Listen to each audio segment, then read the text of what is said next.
त्यानंतर बातमी आहे मुंबईतनं पावसासंदर्भातली। मुंबईमध्ये सकाळपासूनच आता पुन्हा एकदा पाऊस सुरू झालेला आहे। यामध्ये सायन परिसरात पुन्हा एकदा पाणी साचलंय।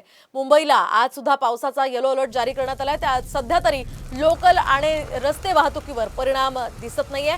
या संदर्भात आपण अधिक माहिती जाणून घेऊयात आमचे प्रतिनिधी गिरीश कांबळे यांच्याकडून। गिरीश, काय सांगाल? काल मोठा परिणाम खरं तर या पावसाचा लोकलवर सुद्धा आणि रस्ते वाहतुकीवर सुद्धा पाहायला मिळाला। आज कशी परिस्थिती आहे मुंबईमध्ये?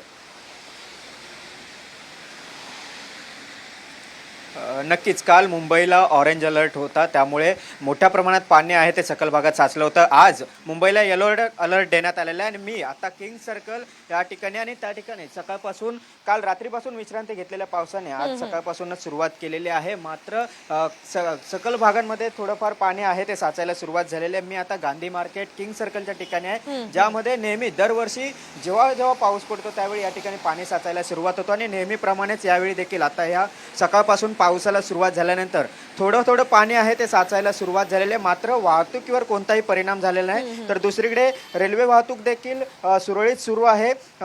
सध्या जे मुंबई भागाला येलो अलर्ट देण्यात आलेला आहे आणि काही भागांमध्ये हा मुसळधार पाऊस पडणार असल्याची शक्यता वर्तवण्यात आलेली आहे। परंतु सध्या तरी ज्या पद्धतीने सकाळपासून पाऊस पडतोय त्यामुळे कोणत्याही वाहतुकीवर परिणाम झालेला नाही। मात्र आता या किंग सर्कल या भागामध्ये थोडंफार पाणी आहे ते साचायला सुरुवात झालेली आहे आणि त्यामुळे पालिका कर्मचारी देखील तैनात आहेत, प्रशासन तैनात आहे। पाणी साचायला सुरुवात झाल्यानंतर शेजारीच या ठिकाणी पंपिंग स्टेशन आहे, त्यामुळे अगदी गिरीश, या मुंबईतल्या पावसासंदर्भातले अपडेट्स तुमच्याकडनं जाणून घेत राहणार आहोत। तुर्तास धन्यवाद दिलेल्या या सविस्तर माहितीसाठी।